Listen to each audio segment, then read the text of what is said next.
أعوذ بالله من الشيطان الرجيم بسم الله الرحمن الرحيم وكذلك عثرنا عليهم ليعلموا أن وعد الله حق وأن الساعة لا ريب فيها إذ يتنازعون بينهم أمرهم فقالوا ابنوا عليهم بنيانا ربهم أعلم به قال الذين غلبوا على أمرهم لنتخذن عليهم مسجدا سيقولون ثلاثة رابعهم كلبهم ويقولون خمسة سادسهم كلبهم رجما بالغيب ويقولون سبعة وثامنهم كلبهم قل ربي أعلم بعدتهم ما يعلمون إلا قليل فلا تمار فيهم إلا مراء ظاهرا ولا تستفت فيهم منهم أحدا ولا تقولن لشيء إني فاعل ذلك غدا إلا أن يشاء الله واذكر ربك إذا نسيت وقل عسى أن يهديني ربي لأقرب من هذا رشدا ولبثوا في كهفهم 300 سنين وازدادوا 9 قل الله أعلم بما لبثوا له غيب السماوات والأرض أبصر به وأسمع ما لهم من دونه من ولي ولا يشرك في حكمه أحدا صدق الله العظيم.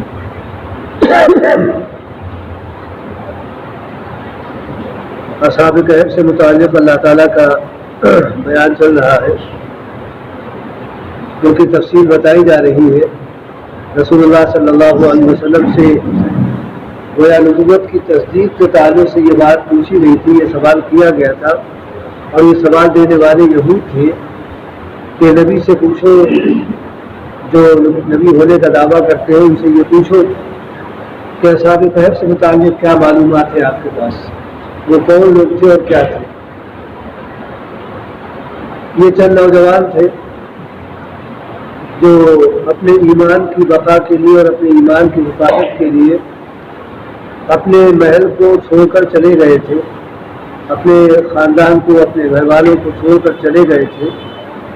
تاکہ اللہ تعالیٰ کی عبادت کر سکے، اپنے ایمان کی حفاظت کر سکے، ایمان پر جی سکے اور ایمان پر مر سکے۔ باقی اور کوئی معاملہ نہیں تھا، کسی طرح کی کوئی پریشانی نہیں تھی۔ انہوں نے اپنا سب کچھ چھوڑ کر ایک پہاڑ کے غار میں پناہ لے لی اور وہاں انہوں نے رہنا گوارا کیا۔ ان کے باپ بادشاہ تھے۔ جب بادشاہ کو یہ بات معلوم ہوئی کہ ہمارے ہی بیٹے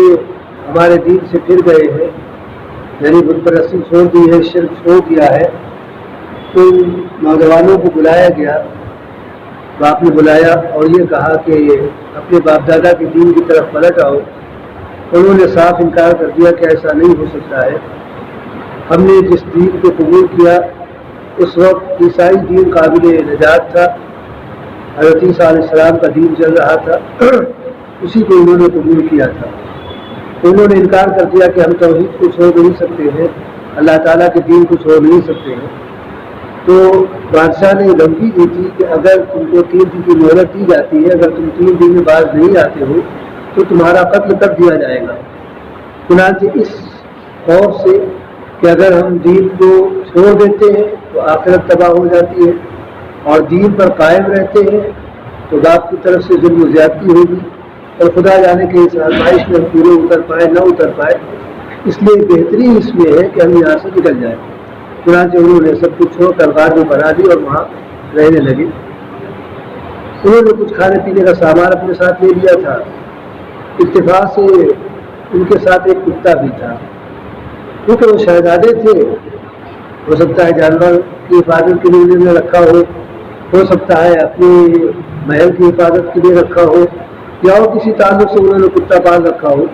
یا ویسے ہی کوئی شہر کا کتا ہو یا ادھر کا کتا ہو،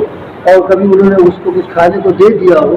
تو کتوں کی وفاداری کا تو معاملہ یہ ہوتا ہے کہ ایک بار ان کے سامنے ہڈی ڈال دی جائے تو ہڈی ڈالنے والے کے پیچھے مستقل لگے رہتے ہیں، پھر وہ چھوڑتے نہیں، وہ بڑے وفادار ہوتے ہیں۔ تو ممکن ہے کچھ ایسا واقعہ ہو تو انہوں نے کبھی کچھ کھانے کو دے دیا ہو تو وہ ان کے ساتھ لگ گئے، چنانچہ وہ کتا بھی ان کے ساتھ ہو گیا۔ وہ نوجوان جن کی تعداد کسی کو نہیں معلوم، لیکن غالب گمان یہ ہے کہ شاید 7 کی تعداد تھی۔ یہ نوجوان غار کے اندر چلے گئے، وہاں اللہ کی عبادت کرتے تھے، اپنے جو کچھ سامان وامان تھا اس میں سے تھوڑا بہت کھا پی لیا کرتے تھے، اور پھر لیٹے سو گئے۔ کتا ان کا غار کے باہر پیر پھیلائے بیٹھا ہوا تھا۔ اور اس طرح سے معاملہ رہا، یہ سوئے تو سوتے رہ گئے، اور 309 سال تک سوتے رہے۔ اس درمیان مملکت بدل گئی۔ جو ظالم بادشاہ تھا، جو ان کا باپ بھی تھا، دقیانوس اس کا نام تھا، اس کا انتقال ہو گیا۔ ظاہر ہے کہ 300 سال کا عرصہ گزر گیا ہے، تو اتنی طویل مدت عموماً نہیں ہوتی ہے۔ وہ بادشاہ اس کا انتقال ہو گیا۔ اس کے بعد دیسیس نام کا ایک بادشاہ آیا جس نے پوری مملکت روم پر قبضہ کیا۔ اس کا عیسائی دین تھا، اس عیسائی دین کو اس نے فروغ بھی دیا اور اس کی رعایا عیسائی دین کو ماننے والی رہی اور صحیح طور پر اس دین کے تقاضوں کو پورا کرتی رہی۔ 309 سال کے بعد کچھ ملک میں ہی حالات ایسے پیدا ہو گئے کہ اس وقت تمام لوگوں میں تقریباً 2 جماعتیں ہو گئیں۔ ایک جماعت آخرت کی منکر تھی۔ ان کا یہ کہنا تھا کہ آخرت کیا چیز ہے، کچھ انسان دوبارہ زندہ نہیں کیا جائے گا، حالانکہ وہ عیسائی دین کو قبول کر رہے تھے، لیکن ان کا یہ کہنا تھا کہ آخرت کوئی چیز نہیں۔ بلکہ یہ یہودی، ایفسس شہر تھا، وہاں کے یہودی تھے، ان کا یہ کہنا تھا کہ آخرت کوئی چیز نہیں ہے۔ قبر کے اندر انسان کو رکھ دیا گیا، مرنے کے بعد اس کا بدن گل سڑ گیا، ہڈیاں بھی دوشیدہ ہو گئی، اب دوبارہ زندگی کا کوئی سوال ہی نہیں پیدا ہوتا۔ جبکہ نصارہ کا یہ معاملہ تھا کہ وہ کہتے تو تھے کہ آخرت ہے، لیکن انجیل سے پختہ دلیل نہیں دے پاتے تھے، اور یہود تورات سے دلیل لاتے تھے کہ مرنے کے بعد دوبارہ زندگی نہیں ہے۔ تو یہ آپس میں الجھ رہے تھے۔ بادشاہ بہت پریشان تھا، وہ دیندار بادشاہ تھا، اللہ والا بادشاہ تھا، بڑا نیک بادشاہ تھا۔ وہ بہت پریشان تھا کہ رعایا کے اندر یہ جو بے دینی پھیل رہی ہے اس کو کیسے دور کیا جائے۔ تو تاریخی روایات میں ملتا ہے کہ اس نے ٹاٹ کے کپڑے پہنے، رات کے ڈھیر پر بیٹھا اور اللہ تعالیٰ سے بڑی عاجزی اور انکساری کے ساتھ دعا کی کہ اللہ یہ ایسا راستہ پیدا کرتے کہ ان کی بے دینی کو دور کر سکے۔ یہ جو آخرت کے منکر ہو رہے ہیں اور اپنے آخرت کو تباہ کر رہے ہیں، اپنی یعنی ہمیشہ کی رہنے والی زندگی کو تباہ کر رہے ہیں، تو ایسا راستہ کوئی ایسی سبیل پیدا کرتے کہ ان کو ہم راہ راست پر رکھ سکے اور یہ آخرت کے منکر نہ بنے۔ اللہ تعالیٰ نے اس کی دعا کو قبول کیا اور انتظام اس طرح کا کر دیا کہ ان پر یہ بات ثابت ہو گئی کہ مرنے کے بعد دوبارہ زندگی اللہ تعالیٰ دے گا اور سب کو اکٹھا کرے گا۔ وہ اس طور پر کہ اللہ تعالیٰ نے ان نوجوانوں کو بیدار کر دیا۔ 309 سال تقریباً ہو چکے تھے، اللہ تعالیٰ نے ان نوجوانوں کو بیدار کر دیا۔ اس طور پر اس کی دعا قبول ہوئی کہ ان میں سے ایک نوجوان جس کا نام تلمیخہ بتایا جاتا ہے، وہ شہر میں آیا بازار میں۔ لوگوں نے کہا تھا کہ بھئی کسی ایک کو بھیج دو جا کر کھانا وانا لے آئے، مگر یہ دیکھ لے کہ کھانا حلال ہو، حرام قسم کا کوئی کھانا نہ ہو کہ جھٹکے کا جانور ہے یا حرام طریقے پر اس کو ذبح کیا جائے یا اور کوئی ایسی چیز، تو حلال طریقے پر فلیاتکم برزق منہ ولیتلطف، بہترین کھانا جو حلال ہو اور جس کو کھایا جا سکتا ہو، اس طرح کا کھانا بازار میں دیا ہے۔ تو تلمیخہ نام کا نوجوان تھا، وہ گیا بازار اور اس نے کھانا لیا اور اپنے ساتھ جو پیسے لایا تھا، جو سکہ لایا تھا، سکہ ہو یا کاغذ کی شکل میں نوٹ ہو، بارہ جو بھی ہو، اس نے کھانے کی قیمت کے طور پر وہ دیا۔ 300 سال پرانا وہ سکہ یا وہ نوٹ تھا۔ آج کرنسی بدل چکی تھی، وہ نوٹ نہیں چل رہا تھا، وہ سکہ نہیں چل رہا تھا۔ دکاندار نے دیکھا تو اس کو حیرت ہوئی کہ یہ کس زمانے کا ہے۔ اس نے پھر ادھر ادھر لوگوں کو متوجہ کیا کہ بھئی یہ کون لوگ ہیں، کہاں سے آ گئے ہیں، ذرا دیکھو یہ کس زمانے کا سکہ ہے، کس زمانے کی یہ کرنسی ہے۔ تو لوگ سب اکٹھا ہو گئے اور اس بات کا اندیشہ ہوا کہ شاید اس نوجوان کو کہیں کوئی دفینہ مل گیا ہے، کوئی خزانہ پرانا مل گیا ہے، اسی میں سے یہ نکال کر لایا ہے۔ چنانچہ اس کو گرفتار کر لیا گیا اور بادشاہ کے سامنے پیش کیا گیا۔ اس نوجوان نے سارے حالات بتائے کہ اس طرح کی بات ہے اور ہم اپنے ایمان کی حفاظت کے لیے اور اپنے ایمان کے تحفظ کے لیے ہم نے اپنا وطن، اپنا ملک، اپنا سب کچھ چھوڑ کر غار میں پناہ لے لی تھی تاکہ ایمان کی سلامتی کے ساتھ اللہ تعالیٰ کے حضور میں پہنچے۔ وہ بادشاہ چونکہ عیسائی تھا اور نیک بادشاہ تھا، اس نے بھی سن رکھا تھا کہ کچھ نوجوان تھے جو ملک چھوڑ کر چلے گئے تھے۔ اس کے بارے میں یہ بات پڑی ہوئی تھی، اس نے کہا چلو ہم کو لے کر چلو اس غار کے پاس۔ تو وہ بادشاہ اور اس کے ساتھ چند اس کے رفقا یہ گئے غار تک، ساتھ میں وہ لے کر گیا۔ اس نے غار کے قریب پہنچنے کے بعد ان لوگوں سے کہا، بادشاہ نے کہا بھائی آپ لوگ رک جائیے، ہم جا کے اپنے ساتھیوں کو پہلے بتا دیں کہ بادشاہ سلامت ملنے آئے ہیں اور اب وہ بادشاہت نہیں ہے، وہ ظالم بادشاہ نہیں ہے جو ہمارے زمانے میں تھا، تبدیل ہو گئی ہے حکومت، بادشاہ بدل گیا ہے، نیک بادشاہ ہے اور وہ ملاقات کرنا چاہتا ہے۔ ایسا نہ ہو کہ آپ اچانک پہنچے تو وہ لوگ دشمن سمجھ کر، ہم نہ سمجھ کر کسی قسم کا کوئی غلط اقدام کر بیٹھے، لہٰذا ہم کو پہلے اندر جانے دیجیے، ہم جاتے ہیں اور بتاتے ہیں، اس کے بعد پھر آپ سے ملاقات ہوئی۔ وہ لوگ وہیں ٹھہر گئے۔ اس نوجوان نے جا کر اندر بتایا اپنے ساتھیوں کو، تو بعض روایتوں میں یہ ملتا ہے کہ جیسے ہی ان لوگوں نے یہ خبر سنی، اللہ تعالیٰ نے سب پر موت طاری کر دیا، بادشاہ کی ملاقات نہیں ہو پائی ان لوگوں سے۔ بعض روایتوں میں یہ ملتا ہے کہ وہ نوجوانوں نے باہر آ کر بادشاہ کا استقبال کیا ہے اور جو بھی اپنی بات کرنا تھی بات کی، اس کے بعد لوگوں نے رخصت دی کہ اچھا بھائی رخصت دیجیے، ہم چلتے ہیں۔ غار کے اندر گئے، اللہ تعالیٰ نے موت طاری کر دی، اور بعض روایتوں میں کچھ اور بھی باتیں ملتی ہیں۔ خیر، اس انداز سے معاملہ یہ ہوا۔ اچھا، اس بادشاہ کو اس طور پر بھی معلوم تھا کہ غالباً بیت المال میں یا جو بھی اس طرح کا ڈپارٹمنٹ ہو، وہاں ایک تحریر لکھی ہوئی تھی، دقیانوس بادشاہ نے ان لوگوں کو اشتہاری مجرم قرار دے دیا تھا کہ یہ بھاگے ہوئے مجرم ہے، ان کا نام پتہ نوٹ کر لیا جائے اور اس کو محفوظ کر لیا جائے، کبھی بھی اور کہیں بھی یہ ملے ان کو گرفتار کیا جائے۔ تو وہ تحریر موجود تھی، اس تحریر کی بنیاد پر یہ لوگ، یعنی اس بادشاہ کو معلوم ہوا اور ان سے ملاقات کی گئی۔ بعض لوگ یہ کہتے ہیں کہ دقیانوس بادشاہ کے زمانے میں جو شاہی خزانے کے اہلکار تھے، وہ بت پرستی کو دل سے برا سمجھتے تھے اور ان نوجوانوں کو حق پر سمجھتے تھے، لیکن بادشاہ کے ڈر کی وجہ سے اس کا اظہار نہیں کر پاتے تھے، تو انہوں نے اپنے طور پر ان نوجوانوں کے نام پتے وغیرہ لکھ رکھے تھے اور اس کو محفوظ کر لیا تھا کہ کبھی کا موقع ہوگا تو ان سے ملاقات کریں گے۔ تو اسی وجہ سے اس تفتی کو رقیب کہا جاتا ہے، اور قرآن کریم نے ان لوگوں کو اصحاب الرقیم کے نام سے بھی یاد کیا ہے کہ کانوا اصحاب الرقیم، وہ تفتی والے لوگ تھے، یعنی تفتیوں کو ان کے نام لکھے ہوئے۔ بعد جو بھی صورتحال ہو، تو اللہ تعالیٰ اسی کی طرف اشارہ کرتے ہوئے فرماتا ہے کہ وَكَذَلِكَ أَعْثَرْنَا عَلَيْهِمْ، اس طرح سے ہم نے ان لوگوں کو، یعنی بادشاہ کو اور وہاں کی رعایا کو باخبر کر دیا ان لوگوں کے سلسلے میں، ان لوگوں کے بارے میں معلوم ہو گیا۔ اس نوجوان کو جب کھانے کے لیے بھیجا گیا تو اس نوجوان کے ذریعے سے بادشاہ کو معلوم ہو گیا کہ ہاں جو ہمارے ملک کے، یعنی پہلی حکومت کے کچھ نوجوان بھاگے تھے، غائب ہوئے تھے، وہ یہ لوگ ہیں۔ ہم نے اس طرح سے ان کو اطلاع دے دی، لِيَعْلَمُوا أَنَّ وَعْدَ اللَّهِ حَقٌّ، تاکہ، اور یہ بھی ایک مقصد تھا کہ ان کو یہ بات معلوم ہو جائے کہ اللہ تعالیٰ کا وعدہ سچا ہے، اللہ تعالیٰ کا یہ وعدہ ہے کہ مرنے کے بعد تمام انسانوں کو اکٹھا کریں گے۔ یہ بات معلوم ہو جائے نوجوانوں کو دیکھ کر کہ اللہ تعالیٰ کا وعدہ واقعی سچا ہے۔ ظاہر ہے کہ 309 سال تک یہ لوگ سوتے رہے، یہ اللہ تعالیٰ کی قدرت ہی تو ہے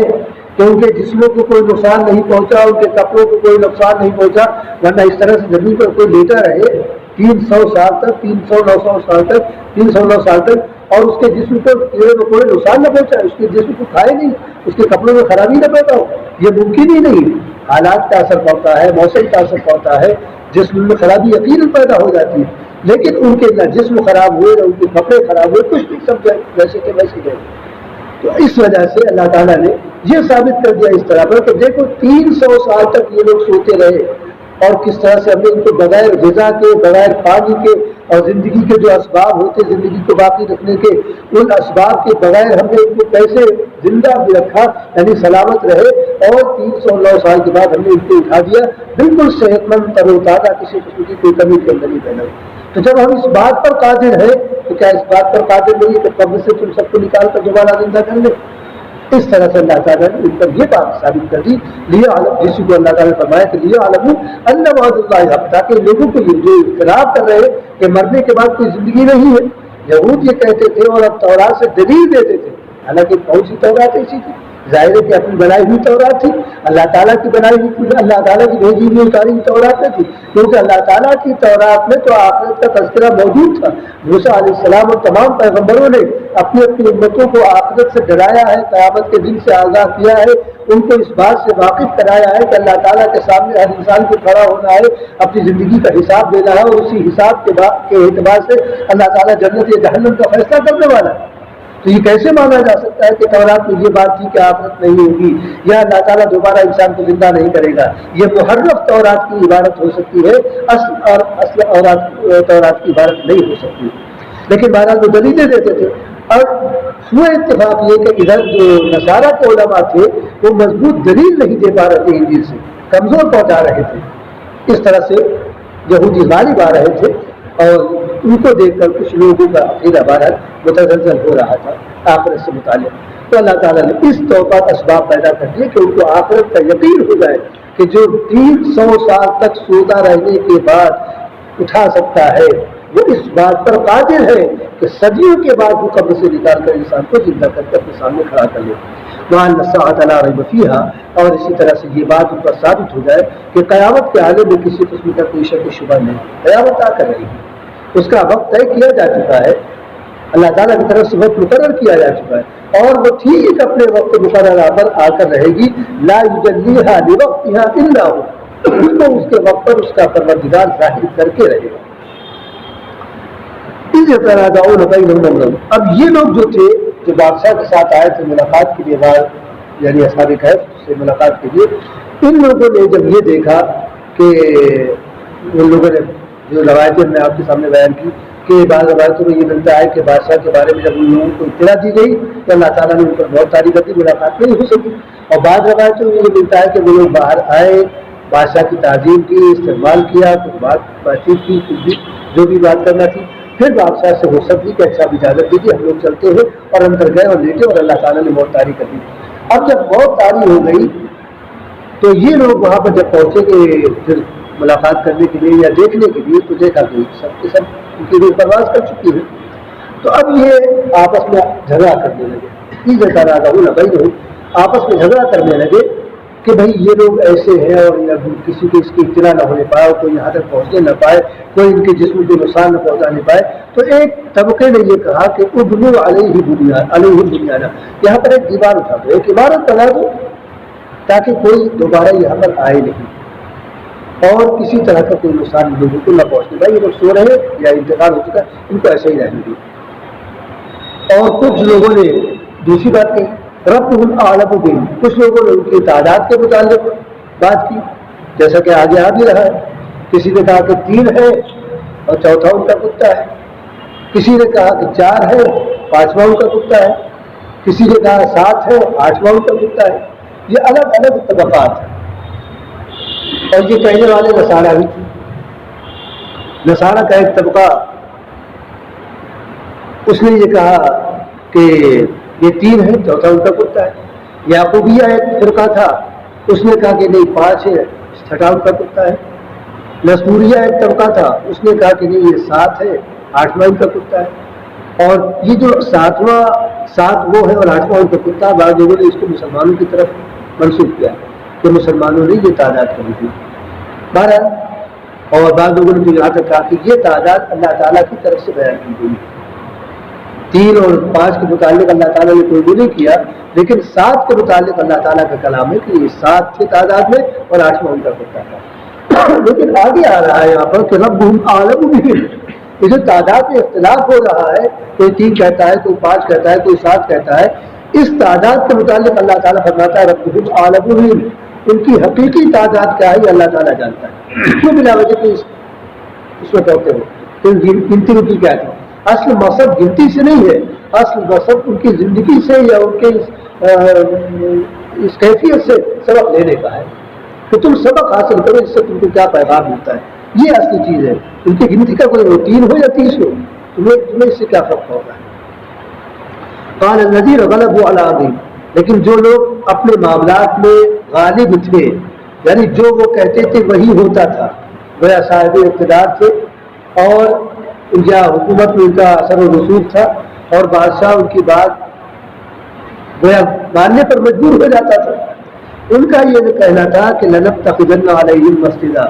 ہم یہاں پر بطور یادگار کے ایک مسجد بنائیں گے، اس غار کے قریب بطور یادگار کے ہم ایک مسجد بنائیں گے تاکہ لوگ اپنی عبادت کے لیے آتے رہے، یادگار بھی ان کی قائم رہے اور عبادت بھی اللہ تعالیٰ کی ہوتی رہے۔ تو اس طرح سے اختلاف ان کے اندر پیدا ہوا۔ سیقولون ثلاثۃ رابعہم کلبہم، یہ لوگ یہ کہتے ہیں کہ وہ 3 ہے اور چوتھا ان کا کتا ہے. وَيَقُولُونَ خَمْسَةٌ سَادِسُهُمْ كَلْبُهُمْ، اور کچھ یہ کہتے ہیں کہ 5 ہے اور 6واں ان کا کتا ہے.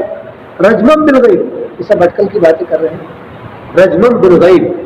دیکھا نہیں ہے، گنتی نہیں کی جا کے اندر، کیونکہ اندر جانے کی ہمت ہی کسی میں نہیں تھی. قرآن کریم نے نبی کو مخاطب کرتے ہوئے کہا ہے کہ نبی طلعت علیہم لولیت منہ فرارا ولملئت منہ رعبا، اگر آپ اندر جھانک کر دیکھیں گے یا ان کی خبر لینے کی کوشش کریں گے تو آپ کے اندر ایک دہشت پیدا ہو جائے گی اور آپ بھاگیں گے وہاں سے. یہی وجہ ہے کہ ایک مرتبہ حضرت عبداللہ ابن عباس رضی اللہ عنہ، حضرت معاویہ رضی اللہ عنہ کی قیادت میں روم پر حملہ ہوا تھا، بہت کشی کی تھی مسلمانوں نے حضرت معاویہ رضی اللہ عنہ نے وہاں کے بادشاہ کی زبردستی کی وجہ سے. تو اس جگہ پر پہنچے جہاں پر اصحاب کہف تھے. تو حضرت معاویہ رضی اللہ عنہ نے کہا کہ ہم یہاں پر آئے ہیں تو کیوں نہ ہم غار کو دیکھیں، اصحاب کہف کو دیکھیں، ان کی کیا کیفیت ہے. تو عبداللہ ابن عباس رضی اللہ عنہ نے کہا کہ آپ ایسا نہ کیجیے، آپ سے بہتر جو ہستی تھی اس کے متعلق قرآن کریم نے یہ بات کہی ہے کہ لَقَدْ اطَّلَعْتَ عَلَيْهِمْ لَوَلَّيْتَ مِنْهُمْ فِرَارًا وَلَمُلِئْتَ مِنْهُمْ رُعْبًا، کہ اگر آپ ان کو دیکھنے کی کوشش کریں گے، ان کی خبر لینے کی کوشش کریں گے، یا ان کو جھانک کر اندر جائیں گے یا جھانکنے کی کوشش کریں گے تو آپ کے اندر خوف بیٹھ جائے گا، آپ کے اندر دہشت بیٹھ جائے گی اور آپ وہاں سے بھاگیں گے. تو جو آپ سے بہتر ہستی تھی اس کے متعلق اللہ تعالیٰ نے یہ بات کی آپ برداشت نہیں کر پائیں گے. تو انہوں نے کہا نہیں ہم تو دیکھیں گے. انہوں نے کچھ لوگوں کو بھیجا حضرت معاویہ رضی اللہ عنہ کہ بھائی جاؤ کہ دیکھو کیا خبر ہے، کیا حالات ہے وہاں کے. تو روایات میں ملتا ہے کہ وہ لوگ گئے اور جیسے ہی غار کے منہ پہ پہنچے تھے اندر سے گرم ہوا آئی بہت تیز قسم کی، اور پھر وہ کچھ دیکھ نہیں سکے، وہ واپس آ گئے. تو اب تعداد صحیح طور پر کسی کو نہیں معلوم، لہٰذا اپنے اپنے اٹکل سے سب بات کر رہے ہیں. کوئی کہتا ہے 3 ہے چوتھا ان کا کتا ہے، کوئی کہتا ہے کہ 5 ہے 6واں ان کا کتا ہے. آگے اللہ تعالیٰ فرماتا ہے، یہ سمجھ کر کی باتیں ہیں، وَيَقُولُونَ سَبْعَةٌ وَثَامِنُهُمْ كَلْبُهُمْ، اور کچھ یہ کہتے ہیں کہ 7 ہے اور 8واں ان کا کتا ہے. لیکن بہرحال قُلْ رَبِّي أَعْلَمُ بِعِدَّتِهِمْ، میں نبی ان سے کہہ دیجئے کہ میرا پروردگار ان کی تعداد کے بارے میں خوب جانتا ہے. حقیقی تعداد کیا ہے، 3 ہے 5 ہے 7 ہے 10 ہے 15 ہے 20 ہے، کیا ہے تو اللہ تعالیٰ جانتا ہے، تو کوئی نہیں جانتا. مَا يَعْلَمُهُمْ إِلَّا قَلِيلٌ، چند ہی لوگ ہوں گے کہ جن کو حقیقی تعداد معلوم ہوگی، جنہوں نے جاتا ہوا دیکھا ہوگا یا جن لوگوں کو اطلاع ہوگی فلاں فلاں نوجوان شہر سے غائب ہوا ہے. ظاہر کہ جس کے گھر کے بیٹے ہوں گے، جس کے گھر کے بچے ہوں گے، ان کو تو معلوم ہمارے گھر کا بیٹا غائب ہے، ہمارے فلاں کے گھر کا غائب ہے، فلاں کے گھر کا. اچھا بھائی مجموعی طور پر یہ اتنی گنتی ہوتی ہے. تو اس طرح سے ما يعلم الا قليل، سبھی لوگ ہوں گے جن کو یہ بات معلوم ہوگی. فلا تمار فیہم الا مراء ظاہرا، لہٰذا اس میں آپ رضیے نہیں، اس سلسلے میں بحث نہ کیجیے ان لوگوں سے کہ گنتی کیا تھی اور کیا ان کے عمریں تھی اور کیا ان کے قد و قامت تھے اور کیا شکل و صورت، بلا وجہ کی اس میں آپ نہ پڑھیے. الا مراء ظاہرا، بس سرسری طور پر بات کی تھی، چھوڑیے. یہ آیات اصل میں نجران کا ایک وفد عیسائی وہ بات کر رہا تھا، انہیں میں سے بعض نے کہا کہ 3 ہے، بعض نے کہا کہ 5 ہے، بعض نے کہا 7 ہے. اس پر اللہ تعالیٰ نے فرمایا کہ فلا تمار فیہم الا مراء ظاہرا، بس سرسری بات کیجیے، بلا وجہ کی بحث کرنے کی ضرورت نہیں. آپ کا وقت برباد ہوگا، نتیجہ حاصل کچھ نہیں ہوگا. لہٰذا کام کی بات کیجیے، ان کو پیغام دیجیے اللہ تعالیٰ کا، اس کے بعد چھوڑ دیجیے. یہ گنتی جو بھی کہتے ہو کہنے دیجیے ان کو. ولا تستفت فیہم منہم احدا، اور ہاں ان سے کچھ اس کے متعلق دریافت نہ کیجیے، ان سے کوئی بات نہ پوچھیے، کیونکہ یہ اپنی گائیں گے، یہ اپنے انداز سے بات کریں گے، اپنے انداز سے سمجھانے کی کوشش کریں گے. لہٰذا ان سے اس سلسلے میں نہ آپ تعداد پوچھیے کیا تھی، نہ یہ پوچھیں کہ لوگ کیوں گئے تھے، نہ یہ پوچھیں کہ کون سا بادشاہ تھا اور کیا تھا، یا ان کی عمریں کیا تھی اور کتنا زمانہ ہو گیا، کچھ نہیں سمجھیے. جو کچھ ہم آپ کو بتا رہے نحن نقص علیک بالحق،